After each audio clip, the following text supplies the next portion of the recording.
If we will come to order.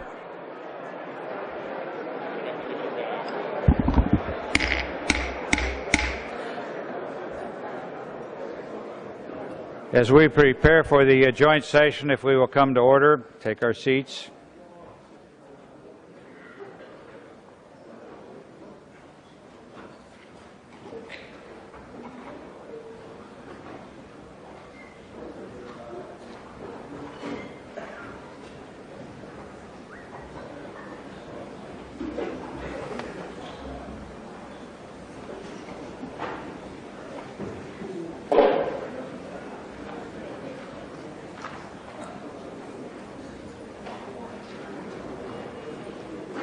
Honorable judges, other public officials, guests, and members of the legislature, it is my distinct privilege to call for purposes of convening this joint session of the legislature the Honorable Rebecca S. Skillman, Lieutenant Governor of the State of Indiana.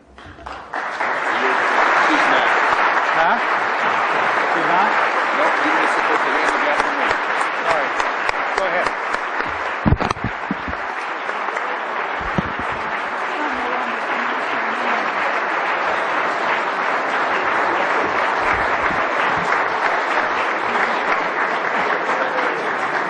Well, there's been a coup. No. Actually, there are introductions before the Lieutenant Governor, Rebecca S. Skillman. I've been practicing that overnight. Rebecca S. Skillman calls us to order. First and foremost, I would like to introduce the Governor of the State of Indiana, Mitchell Daniels, Jr.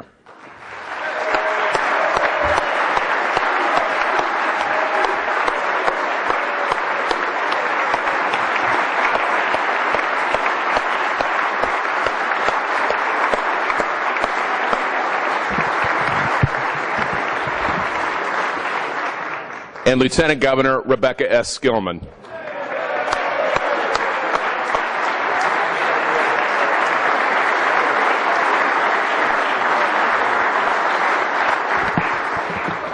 Senator Robert D. Garton, President Pro Tem of the Indiana Senate.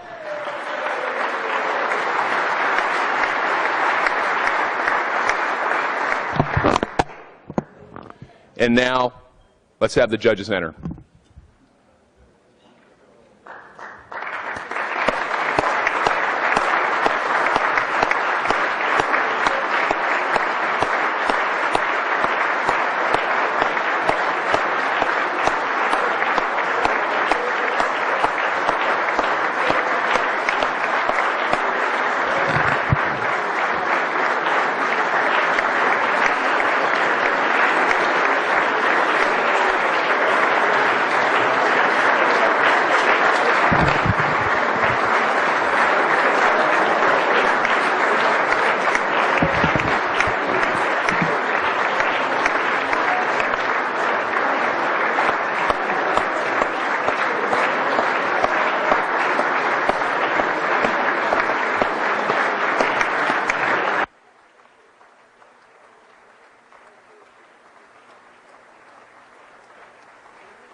The House will come to order, and you may be seated. We have a number of guests with us today of note. First, the acting Chief Judge of the Indiana Court of Appeals, John Baker.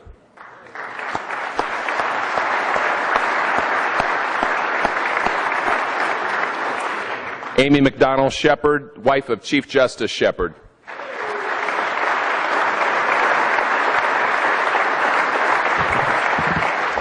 Maddie Shepard, the daughter of Chief Justice Shepard.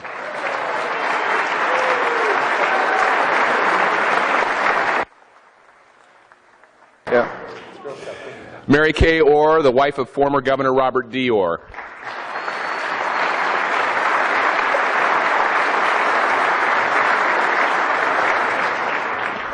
Jan Dixon, the wife of Associate Justice Brent Dixon.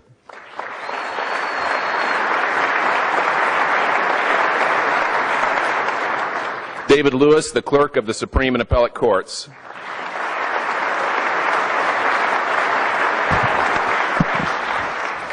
Tim Berry, Treasurer of State.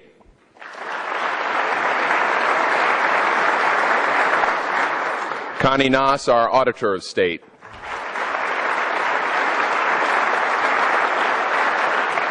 The President of the Indiana State Bar Association, Clyde Compton.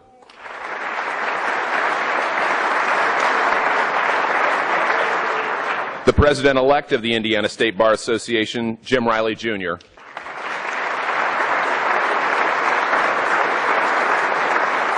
The President-elect of the Indianapolis Bar Association, John Kautzman.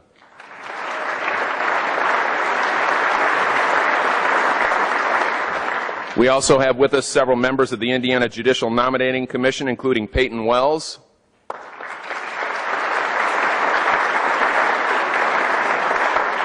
Ed Zellers,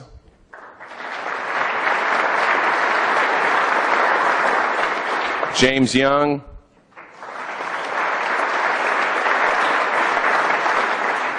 and James McDonald.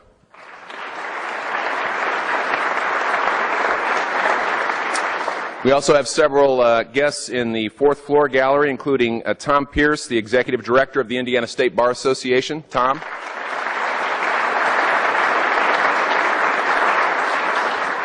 Julie Armstrong, the Executive Director of the Indianapolis Bar Association. Julie. Former Supreme Court Justice Myra Selby.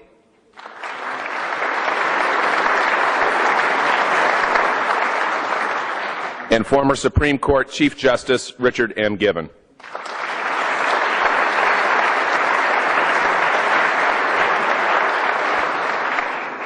And now, for the purpose of calling us into joint session, the Lieutenant Governor of the State of Indiana, Rebecca S. Skillman.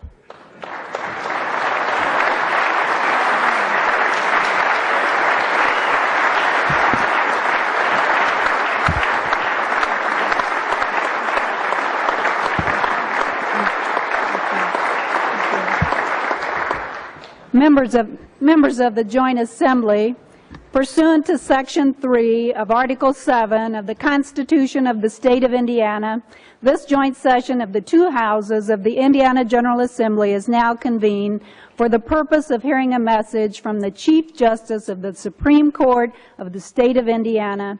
It's my privilege to present to you the distinguished Chief Justice of the Supreme Court, the Honorable Randall T. Shepard.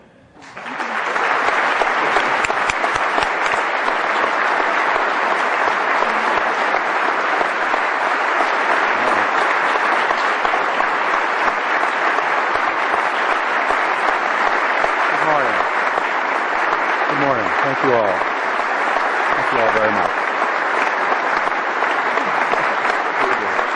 Thank you. Thank you all very much. Thank you. Thank you all very much. Very kind.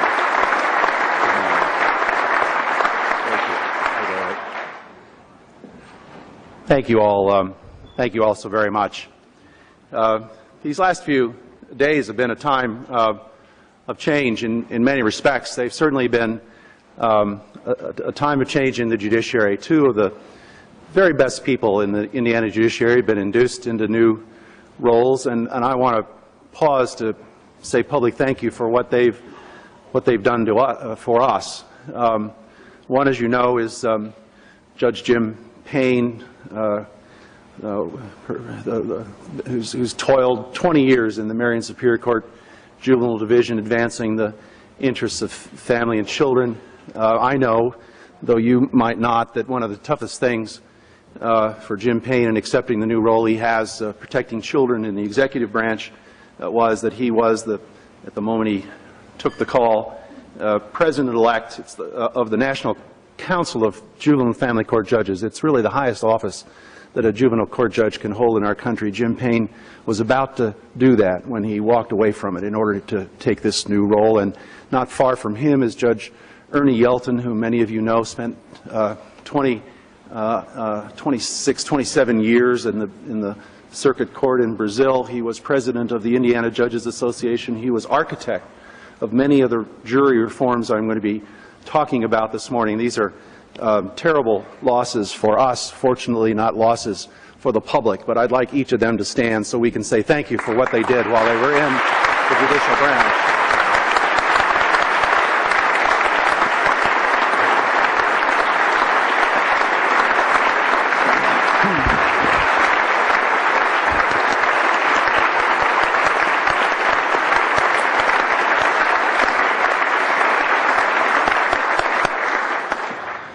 You understand you owe us 2 first-round draft picks on this.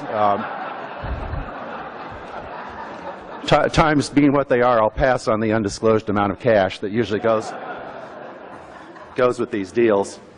Over the last year or so, I've been working, co-editing a book on the history of Indiana law. And in the course of that, I've come to appreciate especially an observation about our state by a professor at Bloomington named James Madison. He is, I think, the leading Indiana historian of this generation. Professor Madison says that Indiana is still much influenced by the spectacular failure of the largest venture that Indiana government ever launched, the Internal Improvements Program of 1836, including most famously, of course, the Wabash-Erie Canal. The resulting financial calamity brought state government to the brink of bankruptcy. It provoked the Constitutional Convention of 1850, and it shaped the 1851 Constitution under which we still live. Madison says that the lesson Hoosiers of the time drew was that big and bold was dangerous, and that small and incremental was safer. Now, whether this was the right lesson to be learned from this great 19th century debacle, Madison says, is open to debate. But it is, he says, the lesson generations of Hoosiers have chosen to learn. Thus, if things were good enough, we often decide to leave them alone rather than try for some great leap up. In short, he says, the lesson has been that good enough was good enough. As I report to you today on the state of Indiana's third branch of government, Professor Madison's analysis is echoed in the observation of one of my colleagues that nothing really titanic has happened in the Indiana judiciary since the 1970s. Back then, in one 5-year period, the legislature and the voters radically restructured the appellate courts. They consolidated courts in the state's urban areas and abolished the venerable justice of the peace system. Now, we've hardly stood still since then, but the fact is that systemic change has proven to be very difficult. But there have been some ways, there were and still are, in which the Indiana court system just doesn't work all that well. And I've come today to argue to you that good enough isn't good enough, and to lay out what we've been doing to make our part of the government much better than good enough. For instance, nearly every opinion poll shows that people find their courts mysterious and complicated and hard to learn about, and it's no doubt we're an organization that in the course of resolving people's disputes every year generates tens of millions of documents. And until the 1980s, we kept track of all this largely according to methods that were shaped by inertia, handed down from one deputy clerk to another deputy clerk, county by county, in offices that frequently suffer tremendously high turnover rates. And this has made going from one county courthouse to another a little bit like traveling from Latvia to Estonia. And moving that system has proven to be a lot like trying to change the course of an ocean liner. But at least now, when you go into every county courthouse, every document is kept using the same name. Every document has the same sort of standard case identifier, so you can know what it is you're looking for. And we have rules about how long you keep all that paper and when it's okay to throw it away. But still, we have only begun to catch up with what a modern economy needs from its judicial system, and we're determined to move faster. Under the energetic leadership of my colleague Justice Sullivan, the Judicial Technology and Automation Committee, we call it JTAC, is well underway with a project to make available to every Indiana court a state-of-the-art computer system to keep track of and manage the nearly 2 million cases, new cases, from murder to divorce to business disputes, that people ask us to resolve every year. That reminds me to say that we also get thousands of cases on appeal. And last year, something very important happened. My colleagues on the Indiana Court of Appeals, sitting close by, managed to resolve more disputes for Hoosiers last year than in any other year in the history of Indiana. It shows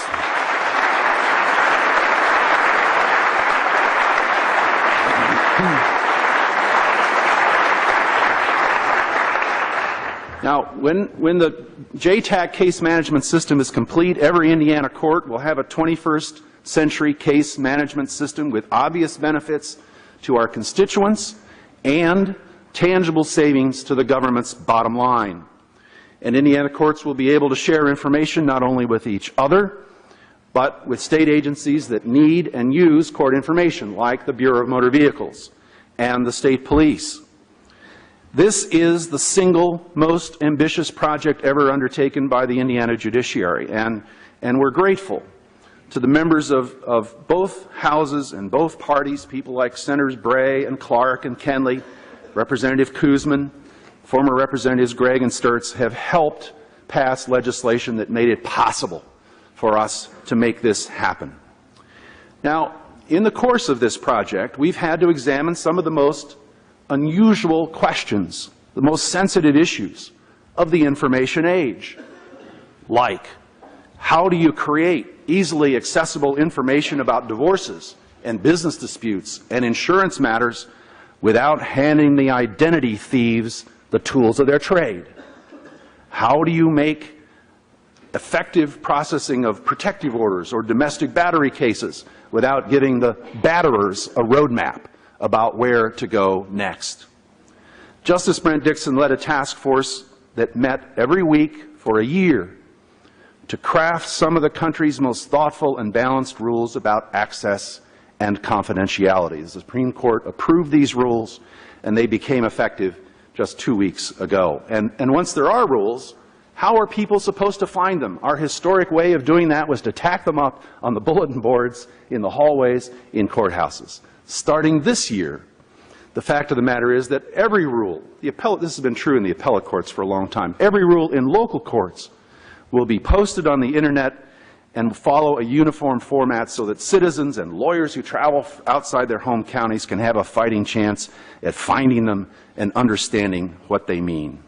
And we're committed to using the power of electronics to help people understand the court system in a host of other ways. Litigants and reporters can now watch webcasts of oral arguments in the appellate courts. Teachers can download educational materials about the judicial system. Lawyers can learn instantly about court decisions and about court orders. College students can read Indiana legal history or learn how to get into our program for minority and low-income law students. The use of these resources rose 73% in a single year, up to what the technology gurus call 2.8 million unique visits. We're creating a virtual revolution in the Indiana judiciary on what people now call transparency. And I think the pioneer dreamers of the 1830s would be proud that that was happening.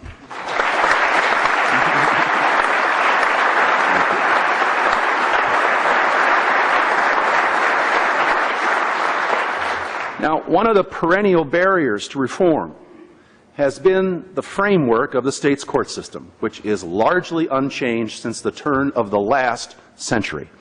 Somebody who came in and looked at our table of organization in 1905 would feel right at home.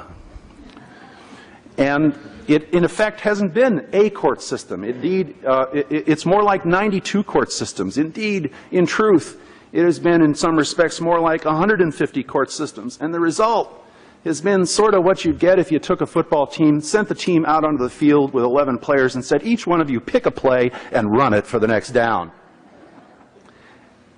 Now, the framework we inherited from the 19th century is okay, but that's the most you could say about it. And that's why we've supported bills in the General Assembly, ones that you've passed, to place judges in certain courthouses under a single umbrella so they take group responsibility for what goes on there. And you've done that now in most of the state's urban counties. Monroe and Delaware were the last two. It's why we supported Governor O'Bannon's proposal to change the financial base of the trial court system, because there are a lot of things about that that makes it work badly. And it's why I support measures to change the selection of trial judges in Marion County. The existing arrangements on structure and finance and selection work well enough, but not as well as they should or can. Now, problems of structure are one of the reasons we've put in so much effort on uneven caseloads. And let me tell you why that matters to people other than judges. It does matter to judges, but why does it matter to other people?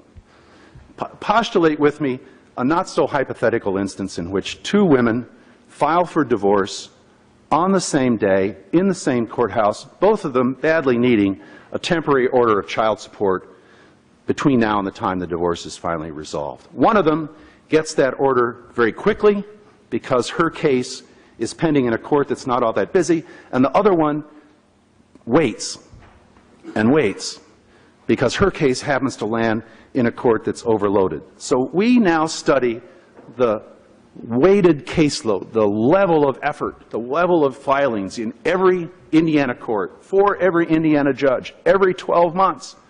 And where we see there are disparities, we arrange and direct that there be reallocations for the biggest of those. Towards the same end, we deploy a tremendous resource that we didn't used to have, that you've created for us, the work of senior judges, whom we put to work to help rectify these inequities. And next week we're going to redraft the rule by which we put those men and women to work in the most overburdened of Indiana's courts. And while I'm talking about people, I want to urge you to consider House Bill 1777. You all know it's there. It's designed to give judges and prosecutors a cost of living adjustment for the first time in 8 years. Now, you know that we supported the legislation that created the Public Officers Compensation Commission, and I believe that those recommendations represent good public policy. It is, of course, up to you how those recommendations are treated. As for the men and women who serve as judges and prosecutors, House Bill 1777 restores the loss of purchasing power over the years since the legislature last adopted such a bill, and not a dollar more than that, all of it paid for by the users of courts and not by the general fund. I thank Representatives Foley and Richardson for their willingness to carry this legislation, and I thank Governor Daniels for his statement that this represents one of the priorities of his administration.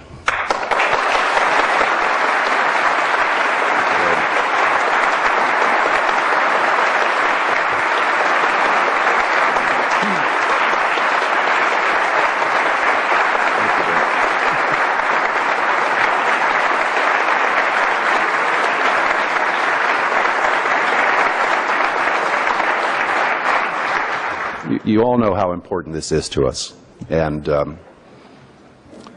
for the families of the judges and prosecutors and the people who rely on them for justice, I ask you please to address this need.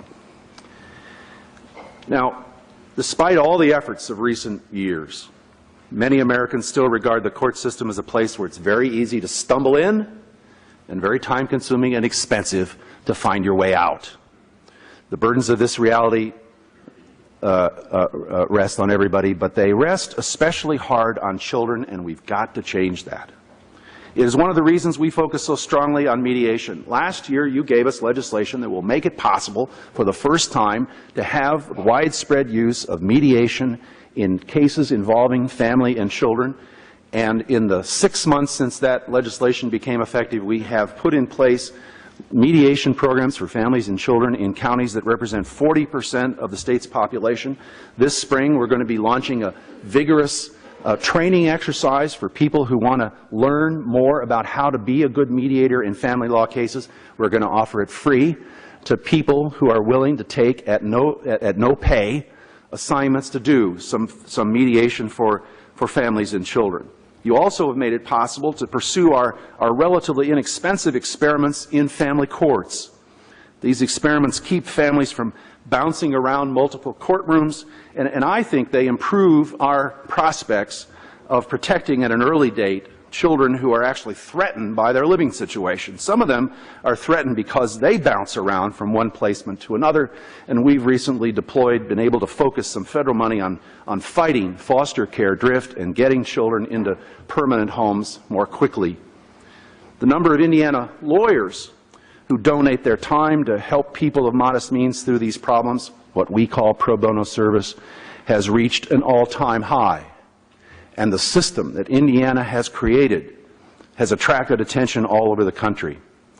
Now, the lawyers volunteer their services, but it takes money to organize them, to recruit them, sometimes to train them, to match them up with the people who need their help. And to keep this effort vibrant and growing, the Supreme Court recently decided to oblige all members of the profession who hold funds in trust to place those funds in interest-bearing accounts, benefiting the pro bono system so even more people can be helped. I want to tell you, I went to Ohio a week ago Friday for a ceremony. And in the course of that, a young woman came up to me, introduced herself as the president-elect of the Ohio State Bar Association. And she said, lawyers in Ohio want to do a better job of pro bono work for people who can't afford the regular rates. And she said, we've had a committee that scanned the whole country, and we've come to the conclusion that Indiana's got it exactly right. And when I get to be president of the Ohio State Bar Association, my #1 project is going to be to create in Ohio exactly what we have in Indiana, what you have in Indiana.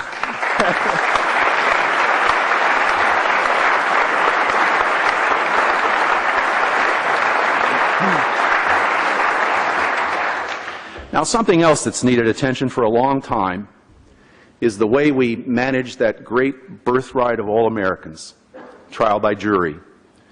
Most school children know that when the nobles confronted King John on the plain at Runnymede in 1215, that one of the promises of the Magna Carta was the right to a trial by a jury of your peers. But these days, the legal press is running stories about the disappearance of the American jury trial. We've too long taken it for granted. As I hear, every garden needs pruning. This is a garden that needs pruning. And we're determined to put a 21st century burnish on this ancient right, to treat people better when they come to the courthouse for jury service, to give them a quality orientation about the work that they're about to do, to hand them better tools and better instructions on which to do their job. And let me give you the most recent, but just one example. As long as I can remember, when juries left to go to lunch or for some other purpose, overnight a recess of some sort, the judge would look at the jury and say, my colleagues could repeat this word for word, the judge was required to look at the jury and say, you are not to talk about this case among yourselves until the very end. Now, that's not the way grown-ups make important decisions. We talk about it with each other as we go along. The important thing is to withhold judgment until you've heard it all. to sort of suspend your decision-making until you know everything there is to know about it, and then to make a decision. And so, starting 2 weeks ago, instead, Indiana judges will look at the jury and say, if you want to talk about this while you're together during the recess, go right ahead, but just remember, don't get yourself locked into any decision until you've heard both sides of this story. That's the kind of change that we, among many others, that we make in the American jury system, we make here in Indiana. And we also have to make juries more representative, which is why we supported legislation eliminating the many statutory exemptions from service that give certain classes of citizens the right not to do what all the rest of us have to do. And it's why we've required that local courts now use more than voter registration lists in creating pools of potential jurors. We hope this year to be able to provide every Indiana court with a clean, up-to-date list of names and addresses from sources like the Bureau of Motor Vehicles and the Department of Revenue. And there are two things that the General Assembly could help us by doing, neither one of which costs any money. One is to give us better access to the statewide information on on registration lists, because we don't now have access to it, and it would be helpful in creating this if we did. And the second is to make clear that the courts can use whatever combination of lists produces the widest participation in jury service. Now, I think we could probably do that by court rule, but it would be cleaner if both court rule and the Indiana Code lined up. And this last change will do something else that's very important. It's a terrible fact. Many of you will have encountered it. It's a terrible fact that there are people in our state who don't want to register to vote because they know that if they register, they might be on the hook for being called for jury service. And breaking the link between jury service and voting is not just good for the system of trial by jury, it will be good for democracy.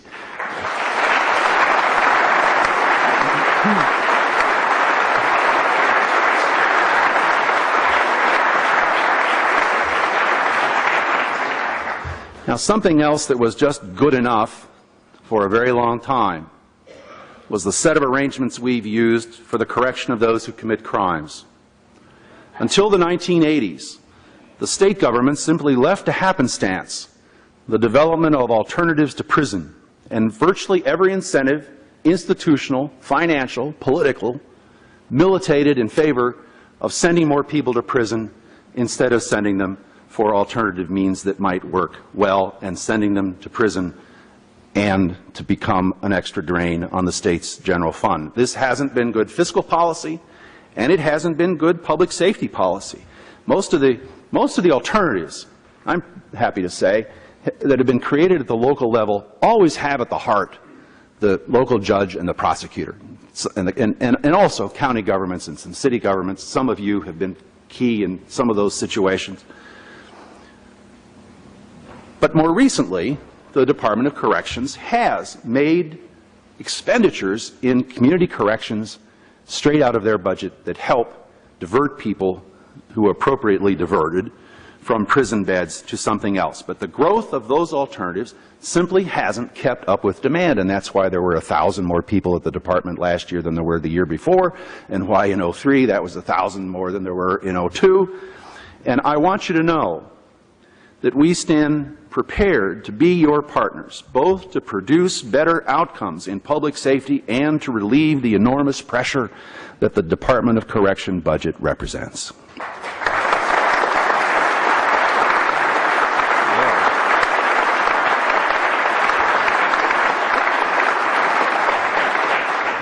Now, last, I want to tell you some good news that's sort of in the same department.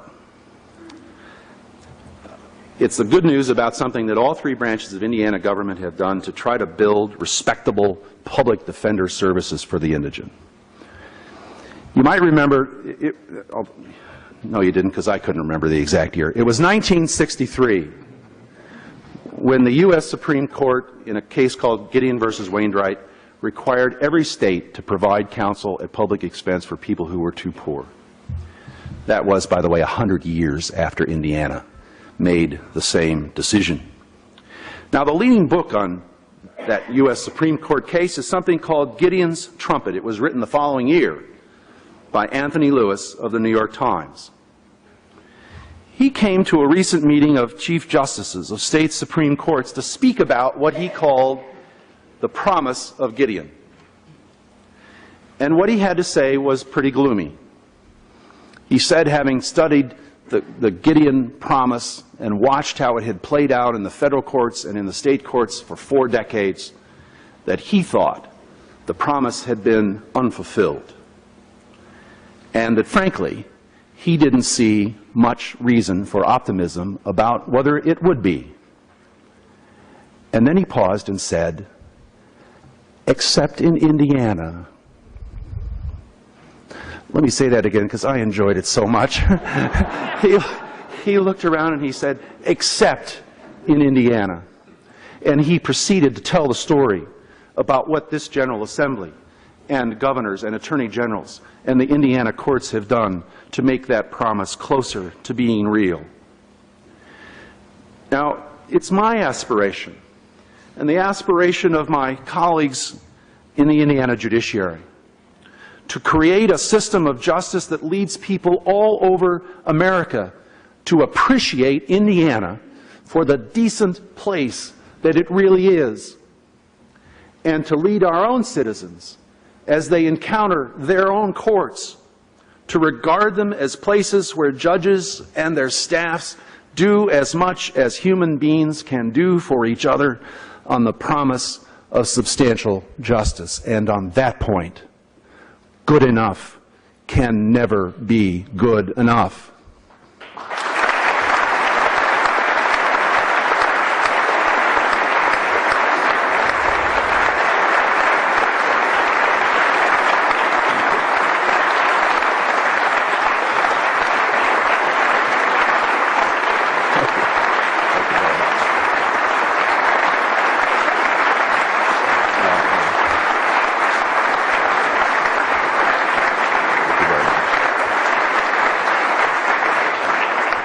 And that, my friends, is the state of your judiciary. Thank you for having me.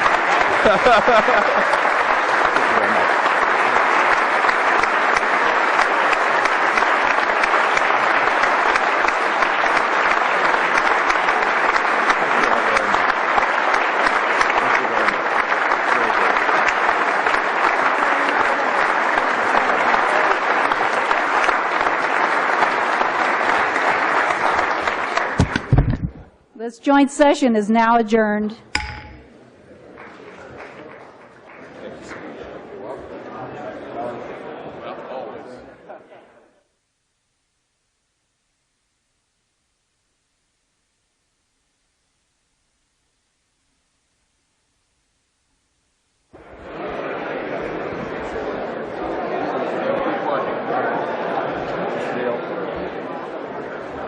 Great job. Thank you. I'd leave it behind if you needed it, but that's the judiciary's big plan. We appreciate it.